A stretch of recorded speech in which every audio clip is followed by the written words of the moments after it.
nombre es Ayes Tortosa. Me preguntan muchas veces, Ayes, ¿qué nombre es tan raro? Entonces, Ayes es un seudónimo de María Ángeles, pero mi nombre literario es Ayes Tortosa, porque soy escritora. Y bueno, de una manera muy casual, porque yo estudié medicina, de hecho ejercí 5 años la medicina, y cuando nacieron mis hijos, pues escribí para ellos, para mi hija en principio, los cuentos de María del Charco y versos, canciones y nanas para nanas. Y esos libros, pues la verdad es que yo no tenía pretensión de publicarlos, terminé publicándolos a instancias de unos amigos escritores y gustaron, le hicieron buenas críticas y ellos, mis hijos, hicieron que descubriera mi verdadera vocación literaria. Entonces me dedico ahora en cuerpo y alma a escribir. Llevo ya una treintena de libros publicados, de todo tipo, es decir, yo escribo para niños y para adultos, pero sobre todo lo que más me gusta es la literatura infantil juvenil. Y dentro de la literatura infantil juvenil me gusta muchísimo la poesía. Yo tengo bastantes libros de poesía para los niños. Entonces, me gusta mucho hacer encuentros en los colegios. He hecho encuentros pues, en cientos de colegios, porque para mí es un momento muy bueno ese encuentro con los niños, poder intercambiar impresiones sobre la literatura, sobre mis libros. Y nada, y tengo también en libros de texto bastante antologías de cuentos, de poesía, tanto aquí en España, también en Sudamérica, también en México, en Chile, en Cuba, en fin, que en Sudamérica tengo también colaboraciones. Y si os parece, pues voy a comentaros algunos de mis títulos. He traído unos poquitos, un muestrario, hay aquí en la librería, que luego hablaré también de la librería Dauro y de la amabilidad que han tenido Marta y Virginia en invitarme a presentar mi libro. Pero bueno, eso lo voy a dejar también para después. Voy a hablaros pues un poquito por orden de aparición. Este es uno de mis primeros libros de poesía para los niños, que se titula Ciudad de tinta y papel. Este lleva ya varias ediciones con distintos formatos, me lo publicó la Diputación de Málaga y como parte de una colección, y fue uno de mis primeros libros. El primero fue el que yo escribí para mis niños, ¿no? Versos, canciones y nanas para nanas.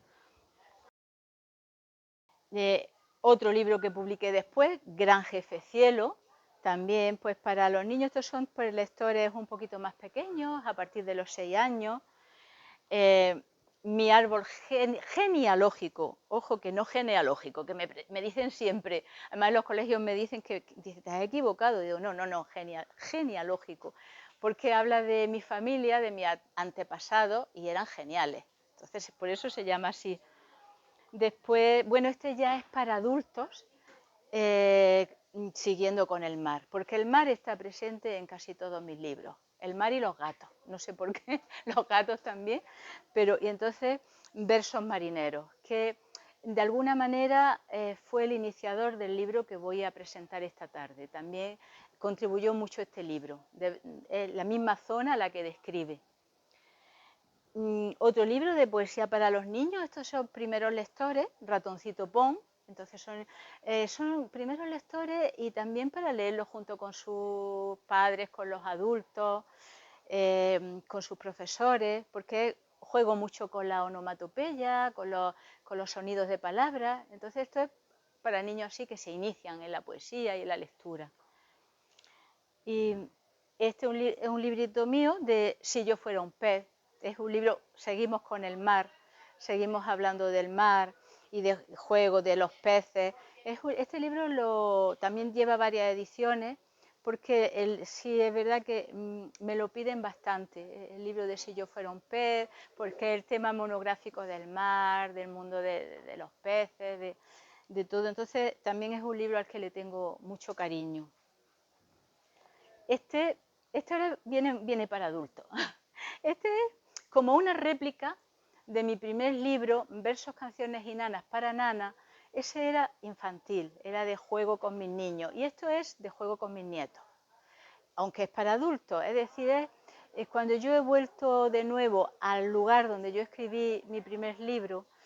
Entonces, este libro es como una reminiscencia, pero sin nostalgia tampoco, pero ya es mi visión ya más adulta de aquel lugar. Y este es de narrativa, este libro de narrativa, porque también me gusta compaginar la narrativa con la poesía. Entonces son historias de amor en el siglo XXII, que es un libro futurista, pensando cómo puede ser el amor que va a seguir existiendo en el siglo XXII. Entonces hago una recreación de varias situaciones, aunque algunas de ellas no son tan futuristas, algunas de ellas podrían darse en esta época. Y paso a otro libro, que este también es de poesía.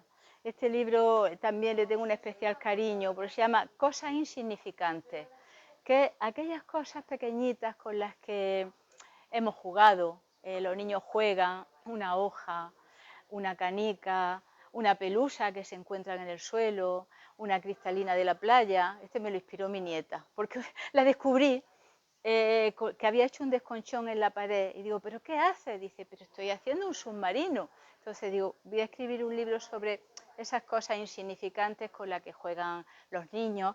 Las ilustraciones son de mi hija Mar, y son también una ilustración. Ella me ha ilustrado bastantes libros. También, bueno, hay los que he enseñado, hay varios ilustradores, pero muchos de mis libros los ha ilustrado mi hija.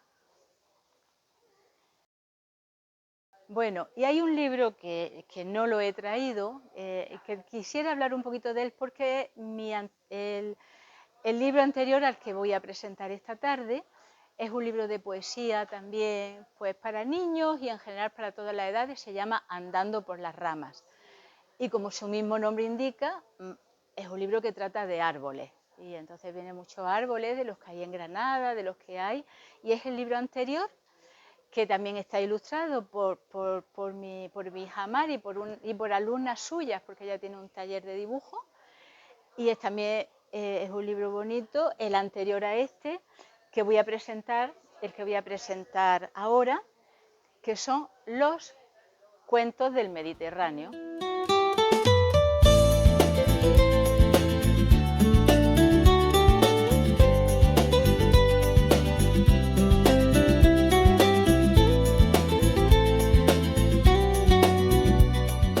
Los cuentos del Mediterráneo son unos cuentos que siguen la misma esencia o el mismo registro de un par de libros anteriores míos, que son los cuentos de María del Charco, mis primeros cuentos, los que yo le escribí a mi hija, y casi son los que me hicieron seguir escribiendo, y luego los cuentos del Albaicín.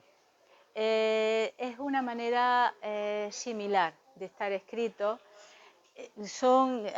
Porque son cuentos breves. Aquí hay una recopilación concretamente de 12 cuentos, pero como en la literatura árabe están entrelazados entre sí, los personajes saltan a lo mejor de un cuento a otro, y los cuentos del Mediterráneo para mí es como si fuera un pedazo mío. ¿Por qué? Pues porque yo, la cultura mediterránea, el mar, todo eso es que yo lo he vivido. Mi infancia ha sido marinera, porque mi familia materna es de Almería, y mis vacaciones cuando niña eran en Almería. Entonces allí, que nos bañábamos en la playa del Zapillo en aquella época. Y claro, es que mi paraíso de infancia fue el mar, Entonces, para mí es importantísimo. Luego en Granada, nosotros, pues como la mayoría de los granadinos, nos gusta bajar a la costa, y yo he vivido también 7 años en Almuñécar. Entonces, aquí hay mucho de Almuñécar en estos cuentos, también de Motril, de Salobreña, Torrenueva, en general de nuestra costa granadina, porque yo desde allí me desplazaba a todos estos lugares, pero mi campamento base estaba en Almuñécar. Y no todos, pero muchos de los personajes que aparecen en este libro son personajes reales que viven allí. Claro, yo he construido los cuentos en base a un binomio. Un binomio retrato-anécdota de un personaje. Personajes peculiares, muy mediterráneos. Además, yo creo que al leerlo, este tipo de personajes nos van a resultar familiares, Entonces los describo, le hago un retrato literario y en base a una anécdota alrededor de este personaje, y he de decir que en general estas anécdotas las he vivido, las he presenciado, ¿no? Y bueno, voy a leeros precisamente las palabras que puse en la sinopsis del libro. Dice, los personajes de este libro, que están tratados con un gran afecto y humor, son reales, al igual que sus historias. Don Leandro, pacífico estudioso del Tao, don Mariano, que persigue los veranos, doña Adela y doña Rufina, románticas aristócratas, cuya casa se hunde literalmente entre el cemento y el mal gusto, el señor Horacio, que llegó con sus maletas cargadas de libros y puso una librería a la orilla del mar, la joven Simone y su amor imposible. Eso ya, al leer el cuento vemos si era un amor imposible. Enrique el barbero, que ahí es donde yo llevaba a pelar a mi nieto. Entonces, y un día Enrique perdió el arte de la conversación. A ver, ¿por qué? Doña Lola, una gran desconocida que vive en una placita recóndita del pueblo, y eso, como he dicho, una gran desconocida, como en realidad somos todos. Total, una serie de personajes que viven en ese entorno, en el entorno mediterráneo, donde el tiempo y el espacio son diferentes. Es una manera, porque yo pienso que no solamente es una cultura, es una actitud ante la vida. La manera de ser mediterráneo para mí es una actitud ante la vida. Y no se esperen épicas historias de piratas y fenicios, ni terribles tempestades y naufragios, porque, como dice la autora, es decir, yo, estos cuentos mediterráneos son más de orilla y de taberna que de mar adentro y de galerna.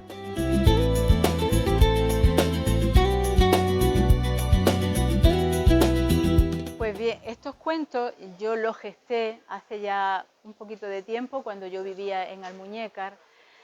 Yo iba tomando notas de los personajes y sobre todo observando aquel entorno tan peculiar que me rodeaba. Y entonces yo dejé ese borrador y luego ya hará un par de años lo retomé y ya convertí todas estas vivencias, las convertí en cuentos. Entonces, ¿cómo quedan aquí reflejados? Por ejemplo, lugares reales, porque quien ha visitado Almuñécar, yo creo que se habrá tomado un buen vermú o un buen vino Costa en la bodega de Frasquito. Hay también otras bodegas que aparecen, también ahí están los pajaritos, pero este cuento concretamente yo lo ambienté en la bodega de Frasquito, porque el cuento es sobre la bodega de Frasquito y el arte de silbar una sardina. Con que esta bodega ahora la regentan su hija y su yerno, pero él durante mucho tiempo nos atendía allí. Entonces, para mí es emblemática, porque muchas veces en vez de bañarnos por dentro, por fuera en el mar, nos bañábamos por dentro y nos tomábamos un vermú. Otro de los cuentos, yo quería reflejar también el paisaje tan característico de los peñones, de los peñones de allí de Almuñécar. Entonces, aquí un personaje muy peculiar, que es un profesor de universidad retirado, estudioso de la literatura oriental, de la filosofía oriental. Entonces, un personaje que yo le traté aquí con mucho cariño. Y entonces él salía a remar por los peñones de allí, y le pasó algo muy peculiar, lo que le pasó, ¿no? Otra también es real, que es una casa que existe allí. Es una casa que miraba al mar, una casa preciosa, un chalet allí muy bonito, pero de pronto se quedó sin ver el mar porque le construyeron un puente altísimo delante. Esa historia suena, ¿verdad? No tiene por qué ser un puente, puede ser un edificio, no tiene por qué ser Almuñécar. Entonces, la historia de cómo muchas veces en la vida tenemos que adaptarnos a esa serie de cosas que nos suceden y bueno, y sobrevivir. Y estas personas pues seguían merendando como todas las tardes, a pesar de que en vez de ver el mar veían un puente, ¿no? Y se llama Socorro, la casa se hunde. También, este está ambientado en Almería. Y entonces la protagonista, que se llama Simone, se enamoró de un surfista, pero fue un amor correspondido. Yo no lo voy a desvelar ahora. Después,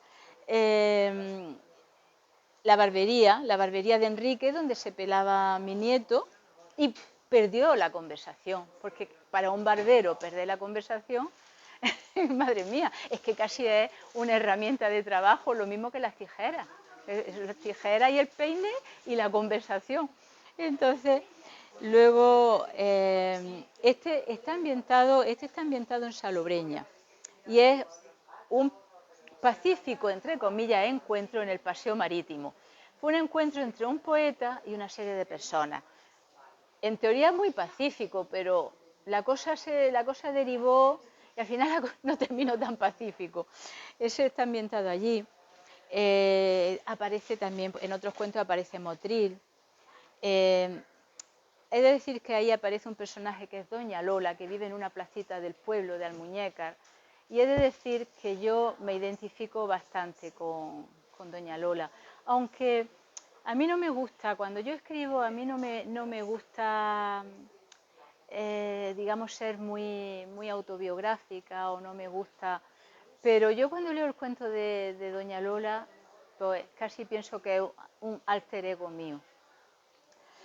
Y la librería de Horacio Biblo. Horacio Biblo es un personaje que yo lo tengo en bastantes de mis libros. Es casi un personaje fetiche. Lo mismo que Berlanga en las películas decía, siempre salía la palabra austrohúngaro. Decía que vienen los austrohúngaros, salían todas las películas, era como un sello.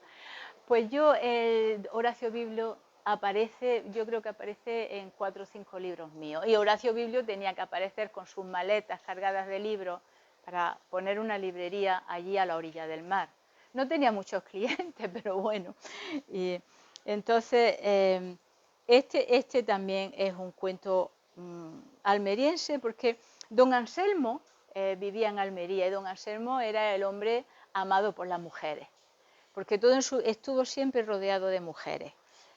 Si no, al leer el cuento juzguen. Entonces se titula El harén de don Anselmo, una desequilibrada lucha de sexo.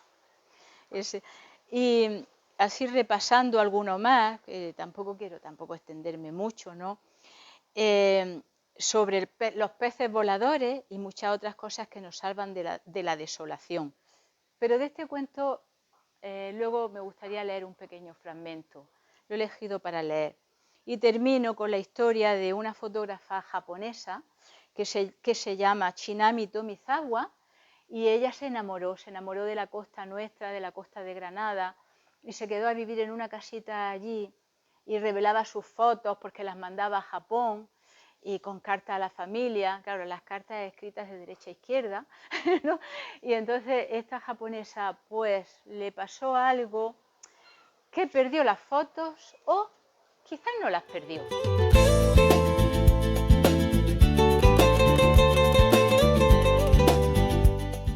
Bien, y entonces estos cuentos del Mediterráneo han sido publicados por la editorial Baker Street, una editorial granadina. Y las ilustraciones del libro las ha hecho una ilustradora muy jovencita, gaditana, que se llama Lucía de la Torre, y la verdad es que ha hecho unas ilustraciones preciosas que han complementado muy bien a los cuentos y la historia. Incluso se vino conmigo, estuvimos en la costa las dos y yo le indicaba un poquito, mira, en este cuento hago alusión a esta casa o hago alusión a este paisaje, y ella iba tomando bocetos para después hacer las ilustraciones. Y el diseño de portada también muy bonito, es de mi hija Mar, Mar Delgado, y la verdad es que ha quedado muy bien. He de decir que las dedicatorias del libro, porque yo he venido aquí a hablar de mis nietos, ¿no? Entonces yo he dedicado este libro a Gabriel. Gabriel es mi marido, porque, y pongo lo siguiente, a Gabriel, a quien conocí un día a la orilla del mar Mediterráneo. Además, es que literalmente nos conocimos allí en el pretil de la playa en Almuñécar. O sea que fue así. Y por supuesto a Mar, mi hija Mar, mi hijo Gabriel, que por cierto Gabriel aparece también en los cuentos, porque él es uno de los piragüistas que salen, porque él hace piragüismo y los dos Gabrieles, mi marido y mi hijo, los dos son muy aficionados al piragüismo, y los dos piragüistas que cito son ellos. A mi nieto Dante, y que con muchísimo cariño a él, porque fue en su etapa infantil, también vivió él allí en Almuñécar conmigo, hasta que tuvo 9 o 10 añitos. Y a mi nietecita Alicia también le dedico, porque son una de las mejores consecuencias del encuentro que yo tuve con Gabriel. Entonces, esa es la dedicatoria. Y bueno, decir que ya pues en agradecimiento, yo también quiero agradecer a ti, Antonio, que tan amablemente en este día, con la tromba de agua que ha caído, estás haciendo este reportaje, y al periódico Ideal. También les quiero agradecer a Marta y a Virginia de la librería Dauro, porque de la misma manera que no podemos pensar en nuestra costa sin pensar en las gaviotas y sin pensar en los chiringuitos, yo creo que no podemos pensar en Granada sin pensar en esta librería tan emblemática como es la librería Dauro en el Zacatín. Que no quiero decir que sea como los chiringuitos, pero que es un referente. La librería Dauro durante muchos años ha sido y es un referente cultural aquí en Granada. Entonces, les agradezco también a ellos.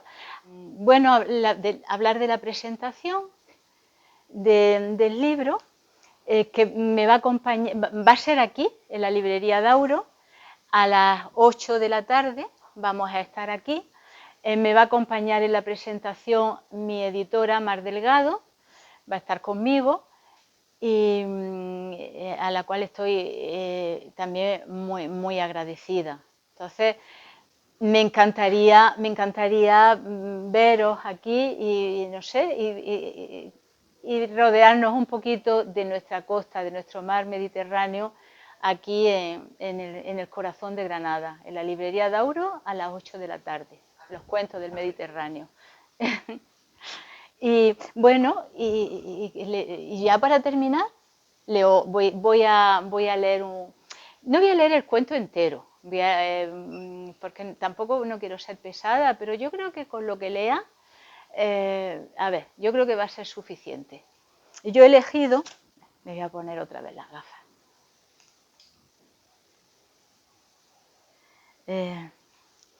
Yo he elegido precisamente el cuento que se titula Sobre los peces voladores y otras muchas cosas que nos salvan de la desolación. A ver, comienza así. Siempre hay y habrá rincones salvadores en medio de la desolación. Un desvencijado sillón, por ejemplo, para leer o dormitar a nuestras anchas, una tranquila placita que casi nadie conoce, donde poder sentarse a ver caer la tarde, un recóndito sendero de montaña apenas transitado. Y una pieza valiosa de esa colección de rincones es un chiringuito pequeño y aislado que se levanta a la orilla del mar. Vamos a llamarle, para no ofender a nadie, el pez volador. Sí, el lugar es ciertamente pintoresco, pero más pintoresco aún es el camarero que atiende las mesas.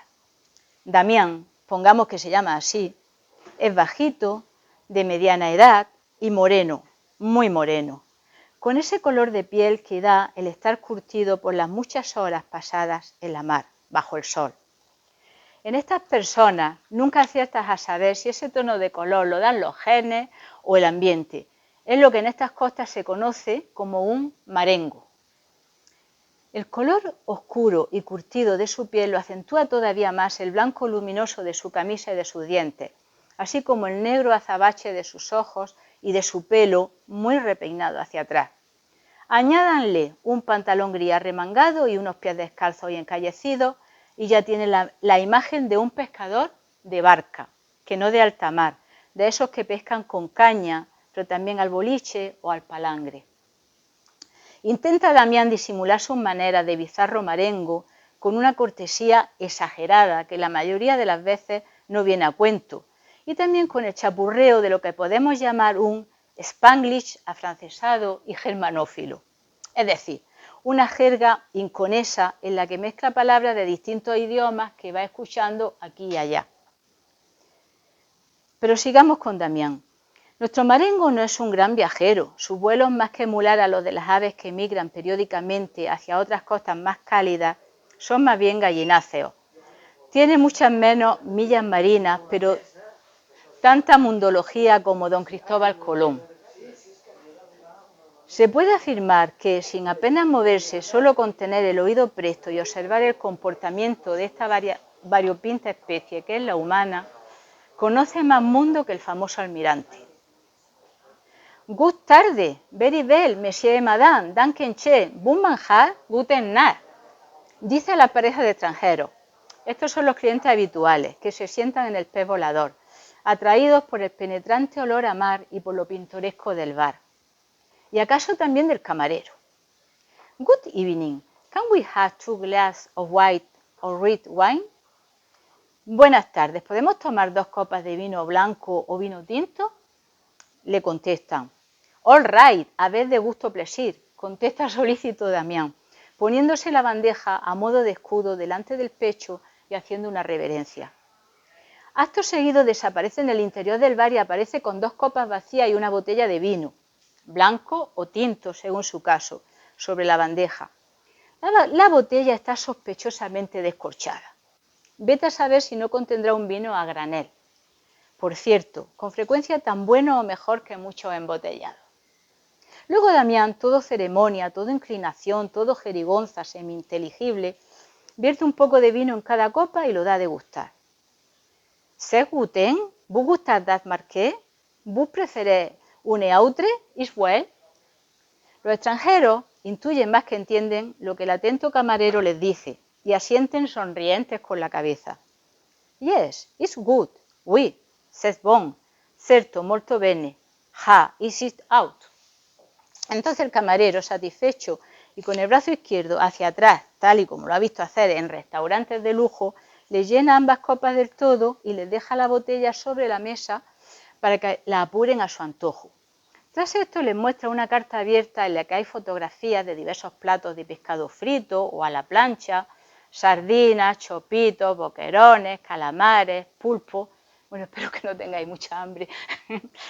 Y también otros peces de nombres extraños, que solo se dan por estas latitudes mediterráneas. Lisas, doblas, sargos, pollicos, herreras, arañas, rascacios, tapones, gallinetas. Tuto fresco, all fresh, fresquísimo, le repite Damián mientras contemplan la exótica variedad de pescado. Y añade, ¿poner tapa ración de fish, poisson, pescadito? Naturalmente que quieren acompañar el vino con una ración de pescado. ¿Alguien lo duda? Yes, oui, sí. This, please, le señalan con el índice a alguno en particular. Este no sé, monsieur, lady, si finir, dejar a moi, no problem. Y es que en realidad lo que viene en la carta importa poco. La felicidad existe. Bueno, ya voy terminando. La felicidad existe, parecen pensar los epicúreos clientes, aspirando el aire salobre y escuchando el rumor de las olas, mientras ven a aquel personaje autóctono desaparecer por la puerta. Ah, Por esa misma puerta volverá a salir en breves momentos con un delicioso plato de pescado.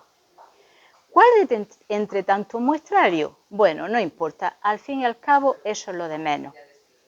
Mientras tanto, lentamente escancian el vino y van apurando su copa. Es esa hora en que el pegajoso calor da paso al fresco relente y la arena de la playa, antes blanca y seca, poco a poco se va convirtiendo en una masa oscura y húmeda. Sin duda, uno de los mejores momentos del día. ¿Quién quiere estar en los trópicos? ¿Quién quiere ver cocoteros? No, no se puede comparar. Podríamos dejar aquí la historia, ¿verdad? Y que el lector, inspirado por ese vaivén imaginario de las olas que trae a veces el sopor de la tarde o la somnolencia de la mañana o la noche, añadiera su propio desenlace. ¿Qué pasará después? ¿Con qué tipo de pescado se queda el simpático camarero a los comensales? Sí, corramos sobre los acontecimientos el oscuro velo del misterio. Pero no vamos a hacerlo así porque lo que viene a continuación puedo asegurar que es lo más divertido y sorprendente de todo. Y lo voy a dejar aquí, a ver qué pasó luego. Bien, muchas gracias por todo, por la atención. Y si alguien desea ponerse en contacto con la editorial, pues a través de su página web, que es Editorial Baker Street. Entonces en su página web pueden contactar, o también conmigo en mi página web ayestortosa.com, o simplemente poner página web de Ayes Tortosa, o el correo ayestortosa, todo seguido, @hotmail.com. Entonces, pues yo encantadísima de contactar. Y bueno, y que será un placer si podéis venir y vernos el día 16, el próximo jueves, a las 8 de la tarde, aquí en la librería Dauro. Muchísimas gracias por todo.